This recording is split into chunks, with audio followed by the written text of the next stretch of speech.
So it's time to lean in on a Friday, everybody. Yeah, you made it to the end of the week. It's been a weird week, right?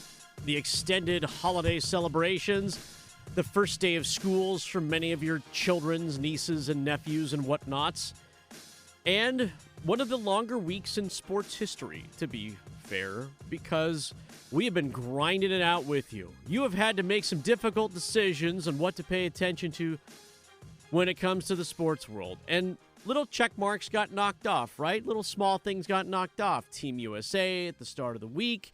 You got through a Wednesday where all you had to settle for was baseball and WNBA action, not even Summer League. And now you got to the end of the week and you're like, what am I doing this weekend? Because the weather's finally getting nice and my lawn looks like it's a jungle out there. So you do have some more decisions to make. But the good news is, this afternoon, you will have something to do. Tim Donnelly in the Drive starts at 3 o'clock. And during that time, he will keep you updated along with Max Goren on a Spanish-Belgium World Cup soccer game. You know how that's going to work. And they'll lean in on that as well. But you'll have to lean in on something else for the next hour with us because we can't just talk all about World Cup soccer because some of you kind of like, yeah, I've had my fill. I'm good. Let's get ready for some football. Let's get ready for some college football.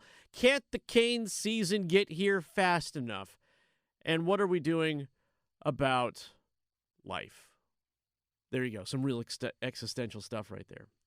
So in order of importance, where do you place yourselves right now as a sports fan? Are you just trying to get through the Ides of summer yesterday, watching your kids play Little League all-star sports and perfect games and travel whatevers? Are you playing Frisbee in your backyard? You going to the beach? Whatever it happens to be, make sure you take us along with you. The Canes still have some work to do in the offseason. That's where we're going to start this morning. Mike Riley is still an unrestricted free agent. Is he coming back? Probably not. But hey, you never say never. As Eric Tulsky says, it only takes one phone call. It only takes one phone call. And it also is the same applies to you in your life.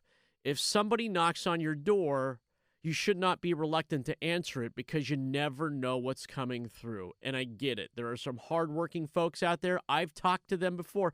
I actually enjoy solicitors from time to time because I want to get into their inner workings and see how good they are at selling things that I don't necessarily need. And usually it comes with a no, but at least I'm friendly to them. You can be friendly too.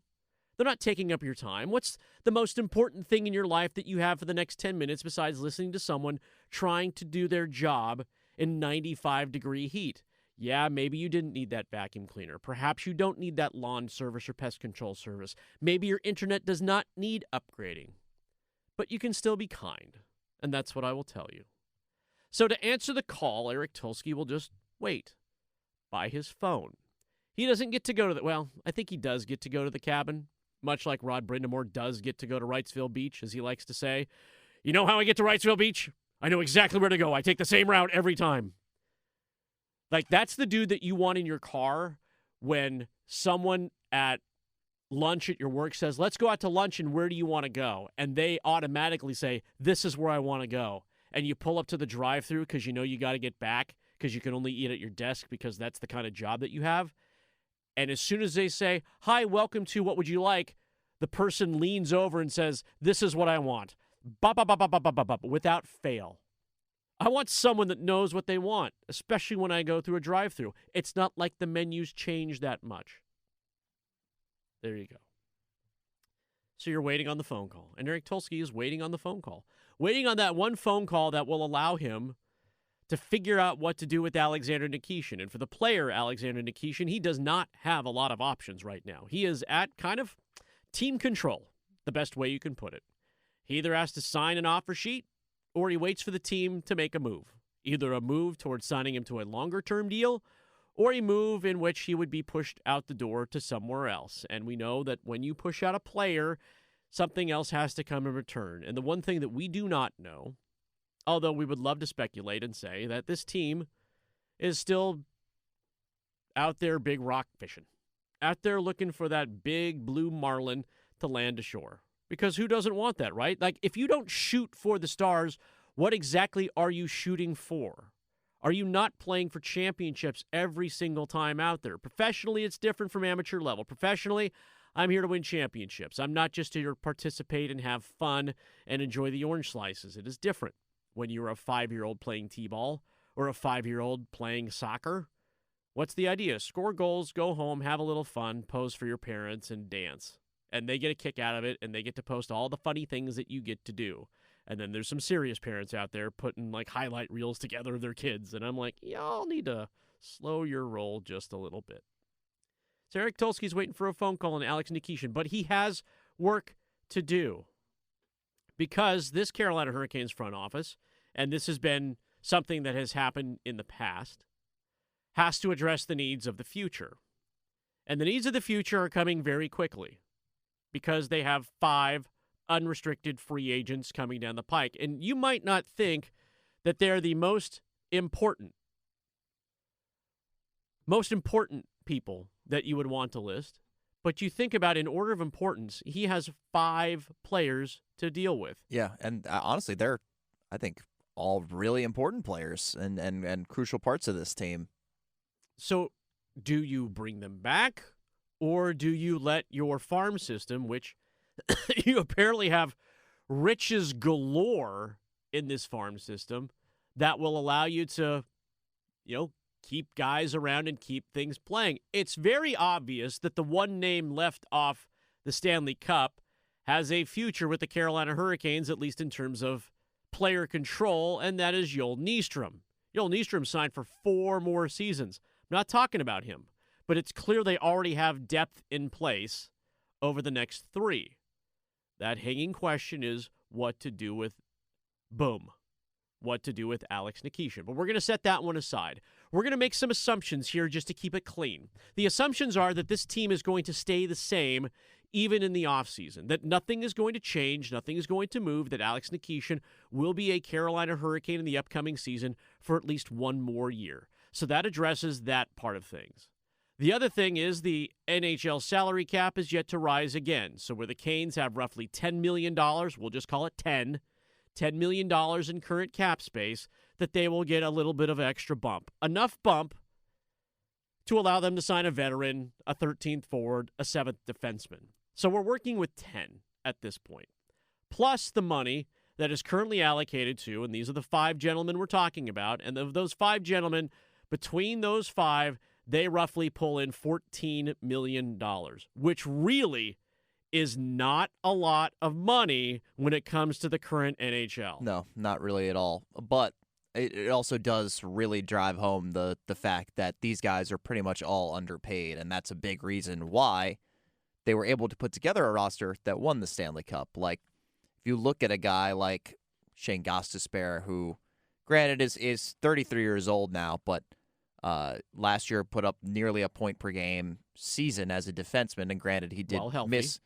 miss a good amount of time, so maybe he wouldn't have been able to hold up at that per game point scoring rate like throughout a whole season, but still nearly point per game in 50-something games in the regular season, was the power play quarterback. They only pay him $3.2 million a year. In the current market of the NHL, where defensemen are making boku bucks, like, I think he could easily, for that production, probably should be making like $6 or $7 million at least. Jalen Chatfield, who is coming into his age 30 season or 31 season, great right-handed defenseman. Yep. Plays alongside Jacob Slavin, plays big-time penalty-killing minutes. That's a defenseman that I think on the open market now could get like $7 million a year. He makes just over $3 for 1 more year. So these guys have definitely been underpaid, at least in terms of those 2 defensemen in particular. When you talk about this group of UFAs that are coming up next year, they got great deals on them, and that's what Eric Tulsky and Carolina does. That allows them to have success. You go to the forward group, though, and it's a little bit of a different story. Correct. Whereas Jordan Staal, probably fair market value. I mean, he definitely exceeded it when it came to the playoffs and the Stanley Cup final, winning the Conn Smythe. Yeah, he can ride that Conn Smythe for the rest of his career. Another guy who only makes around $3 million. I think, logically, you would think, 1 more year, he'll be 38 years old. He probably hangs it up after this next season, especially after winning this cup this past season. Maybe isn't going to feel the need to try to push it too much further after that. Martinook is an interesting case study. There's been so many times in the past, like, I don't remember what year it was. He almost wasn't on this team, Yeah, it Martin was. Hook? Oh, well, there's a couple times. There was before the previous contract was up, and his dad was on Facebook, like, thanking the Caniacs. It seemed like he was gone. Then he signed a contract, and then there was the move where they had to put him on waivers to do some cap gymnastics, but it was ultimately just a paper move, and they ended up bringing him back. One more year left for him as well. I mean, those two guys are like heart and soul of the team. Like, that's your leadership group right there. So if they were to move on, that would signal a big kind of changing of the guard when it comes to the core of this team and who's going to be leading the charge. I mean, at some point, there's probably going to be a little bit of a handing off figure. Much like it was 2 seasons ago. Yeah, you would figure it would probably be a Sebastian Aho or a Jacob Slavin that's probably going to take over that C whenever Jordan Staal decides it's over. Again, logically, you'd think at 38, maybe this next season is going to be his last one, but I don't know. It's different scenarios, definitely, when it comes to the free agent forwards and defensemen after this next season. And then you've got Kochetkov in net where... Correct. You have a goaltending spot. Who knows what they're doing in goal? You know, obviously they have great found money when it comes to Brandon Bussey, getting him off waivers, but there's been all the rumors with maybe interest in Connor Hellebuck, and they don't have the money. Yeah, I don't know what they're going to do. They don't have the money net. to pay him. I think that the Bussey-Kochetkov tandem is fine for this upcoming season, but after that, I'm curious if they want to roll with it or make a change there. $14 million tied up in those 5 guys, with $10 million in cap space and an unsigned defenseman in Alex Nikishin. Assuming Alex Nikishin signs for a number that the Carolina Hurricanes can tolerate, that means now you still have to sign 5 guys, 5 roster spots for $14 million. And you just said it, there probably will be roster turnover with this team. Now, whether that comes at the end of the season or it comes in the middle of the season, remember, there's a trading deadline in place, and a lot of those contracts are sexy, like really sexy. Now, there's no movement clauses for Gostisbehere. He's got a 10 team. And Jalen Chatfield has a 15 team, depending on how the Canes season goes, and I don't see them cashing in anytime soon. I mean, this is a cup contender yet again. There's no difference outside of the fact that you don't have Freddie Anderson in net. That is kind of it. That is kind of it. But there's a possibility of seeing one of those assets getting moved. Oh, definitely. Yeah. Those are contracts that any general manager would take, and honestly, Eric Tulsky could get an awful lot in return based on how nice those contracts are. And expiring deals can be an asset on their own way, just because maybe if a team is looking to offload somebody that has multiple years left, like a team that's not contending wants to move somebody. And I'm just throwing out an example out there in terms of like Dylan Larkin, right? Okay. Yep. Like that's somebody that is appealing for you to acquire if you want to contend for a while, because he's signed for like 5 more years. Like he's already signed, and it's at a reasonable number too. It's like $8 million a year. If somebody wants to, like Detroit wanted to open up cap space while moving him, well, if you get an expiring contract that's only $3 million, you're not only getting cap savings this season, but you're also getting cap savings, for all those years in the future where he would have been signed. So that's something to keep in mind. And again, I'm not saying like that they're going to trade Jalen Chatfield for Dylan Larkin. Although, honestly, like a deal centered around Nikishin for Larkin, that could potentially make sense. That's neither here nor there. But the term of the contract as well as the average annual value can play a big factor into why it could be appealing for other GMs. Now, all these guys that we've mentioned, again, that are signed for one more year, they're obviously going to be due for new contracts. And I think it's super pertinent in particular when you're talking about those defensemen. Like, they're going to need like pretty rich deals, just again based on the market. Like defensemen are going for, pretty decent top 4 defensemen are going for $7 or $8 million. Correct, and Bowen Byram makes $12.5 million a year starting next year. So like Shane Gostisbehere with his offensive ability, Jalen Chatfield just being like a good right-handed defenseman, that's going to command a lot. So any team that would be acquiring them would definitely be looking to pony up some. And Alexander Nikishin as well. It's the same thing. Like, apparently his contract ask is pretty rich. That's just kind of what the market is right now in terms of defensemen, especially for him, like a guy who's 24, physical offensive upside. This is why obviously we'd all rather keep him if possible, but if he does get moved, there's value there both for him in terms of the contract and for whatever team is acquiring. He only needs to be average. Alexander Nikishin only needs to be average in terms of getting paid. Jalen Chatfield, and this is removing kind of the Hurricanes fans' bias. So if you take that just away, Jalen Chatfield only has to be average to make double what he's currently making right now as a Carolina Hurricane come next year if he chooses to go to to go test the free agent market. He only has to be average. Shane Gostisbehere repaired whatever kind of noise there was about him as a defenseman in the NHL. He only needs to be average. He comes, though, with a specialty, and with that specialty commands an extra price. Oh, yeah, that power play quarterbacking ability. When it comes to these five, when you were talking about Jordan Martinook, Jordan Staal, Shane Gostisbehere, Jalen Chatfield, and Pyotr Kochetkov, how many of them do you think will sign a new deal and extend with Carolina beyond this next season? Three. That's it. Three. Who are the three for you? It's short term. I think Jordan Staal plays out one more year. I think he takes a short 1 year deal because this is a run back year for him. Like, hey, let's see if I can do it again. Let's see if I can make it again. He had a career, like a resurgent year for him. I think he's back. I think Jordan Martinook's back.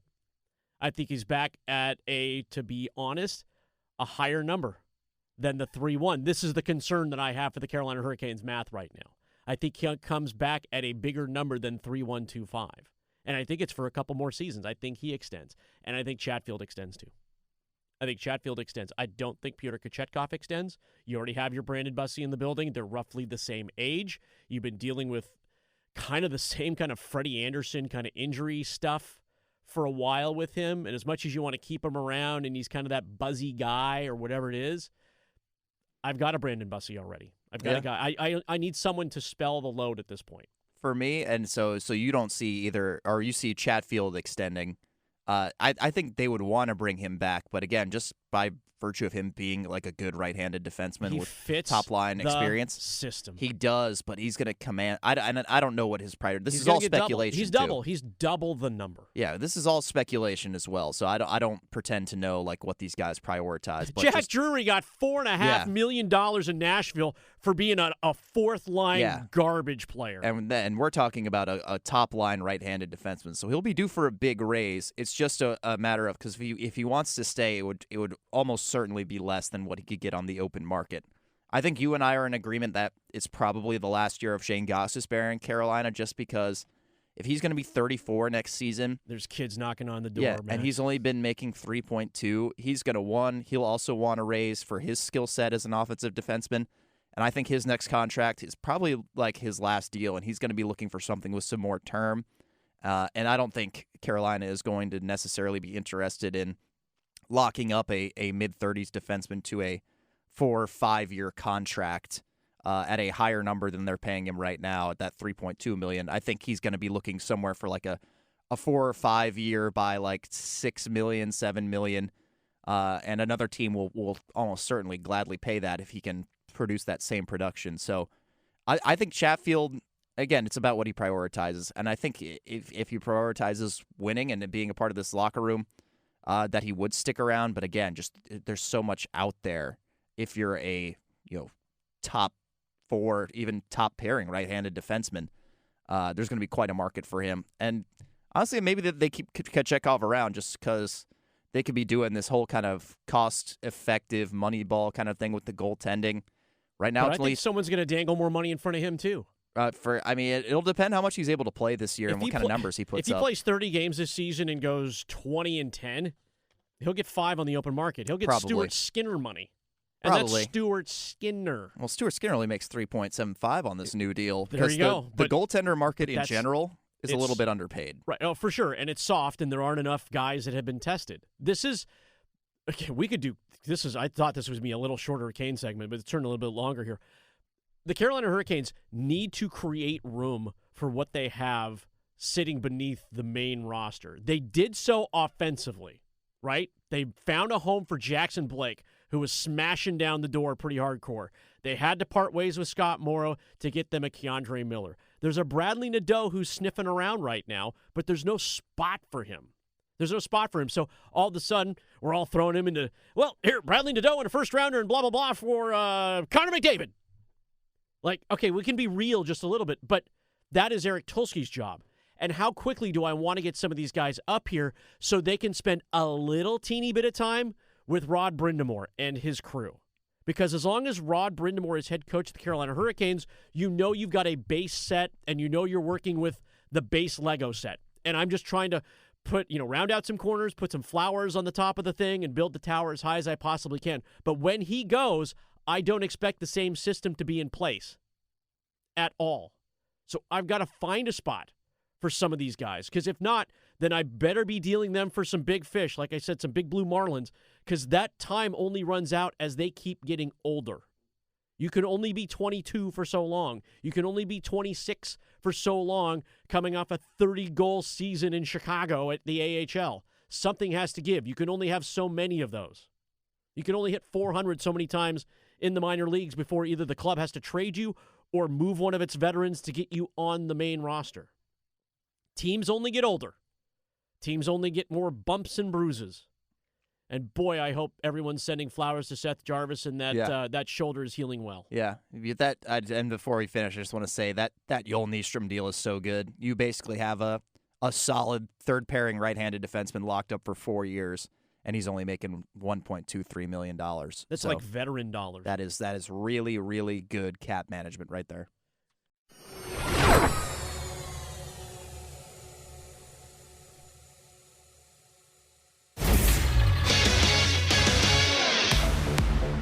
I'm Max Goren with 3 things you need to know right now from 99.9 The Fan. The World Cup quarterfinals continue today at 3 o'clock with Spain taking on Belgium in Los Angeles. The winner of that game will move on to face France, who defeated Morocco 2-0 yesterday to become the first team to advance to the semifinals. The NBA Summer League got underway from Las Vegas yesterday, and the Charlotte Hornets took the first step towards repeating as champions, defeating the Orlando Magic 86-74. 2025 first-round pick Liam McNeely shot 7 for 8 from 3 and led all scorers with 28 points. The first-place Durham Bulls are looking for a second consecutive win as they continue their series against the Jacksonville Jumbo Shrimp tonight. Coverage is available on 620 AM Buzz Sports Radio, 99.9 FM HD2, and WRAL News Plus, with first pitch scheduled for 7:05 p.m. For all the latest news on your favorite teams, download the 99.9 The Fan app or visit 999thefan.com.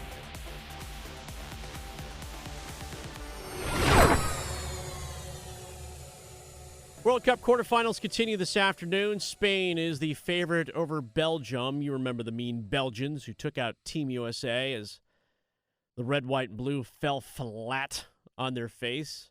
Just say the name out loud and say it many times and he will appear. Romelu Lukaku. Romelu Lukaku.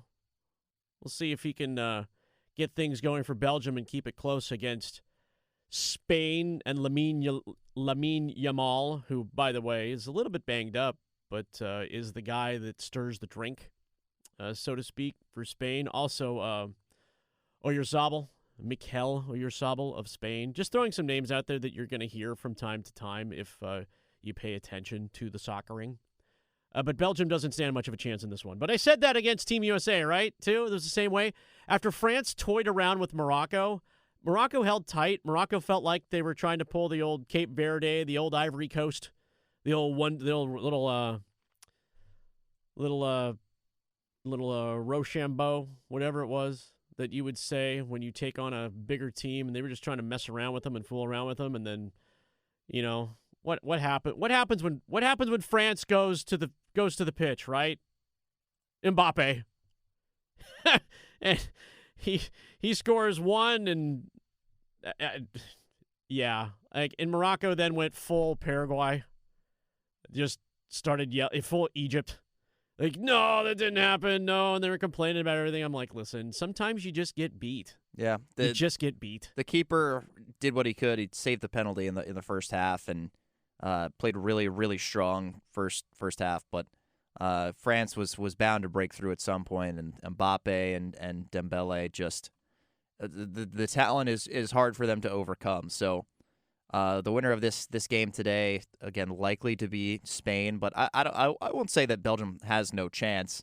Historically, though, between Spain and Belgium, Spain has dominated it, and it doesn't look like they've met in the World Cup, at least not in the 2000s. But Not just in the 2000s. not in the World Cup anyway, but in World Cup qualifying, they've played a bunch of times. Spain has won pretty much every time. And the last time these two sides met was in 2016, and Spain won that as well. And just looking at the last 5 matchups between them combined, Spain has won them. It looks like 13-1. Now, granted, most of these were in the late 2000s and mid 2010s, but historically doesn't favor Belgium against Spain. But Spain was also a really good side in the 2010s as well. So we will see. Belgium is kind of turning over from their golden generation to kind of a new one, although they've still got guys like Lukaku who buried that last goal against USMNT earlier this week. We'll see if he plays a majority of the 90. I don't think he started that game, No, right? he came on as a sub. He was a sub, yeah. But Tielemans and Trossard, they've got a lot of quality as well. I expect them to be in this game, but ultimately Spain to come out victorious and set up a really fun semifinal matchup between Spain and France. Minus 160 on the money line for Spain to win it in regulation. Belgium plus 450. So if you like yourself some long shots, and those have paid off, maybe that's your opportunity to get involved. Again, World Cup action, it's 3 this afternoon. Spain and Belgium. Winner takes on France, as it seems the powers are moving forward, at least for now. The doubleheader tomorrow should be fun, too. Norway and England, and then the Argentina-Switzerland. I figure that's probably going to be the last day we have multiple games in this tournament, because isn't the final going to be next week? Yeah, they go singles next week. Tuesday would be the Spain, Belgium v. France, and then they play Wednesday, and then they lean it out. At that point, they play the third place game. So next Saturday, when you're in the final, when you're in the final Sunday. 4, they still have a consolation game if you want to run out there and play. I think you get a small medal or like a gift card or something, and then the winner gets to endure the multiple musician halftime show with the choirs and Madonna. Yeah, I'm sure they'll fit that in a normal halftime. When I was thinking to myself, for the World Cup, Max, I was thinking, you know what would be a great halftime show? Madonna. Like, she's got so many hits. And then have her share the stage with 5 other acts. NHL draft pick announcer Justin Bieber. That's right, Justin Bieber. He'll go up and grind on Madonna. Oh, there you go. I didn't mean to put that in your head, folks.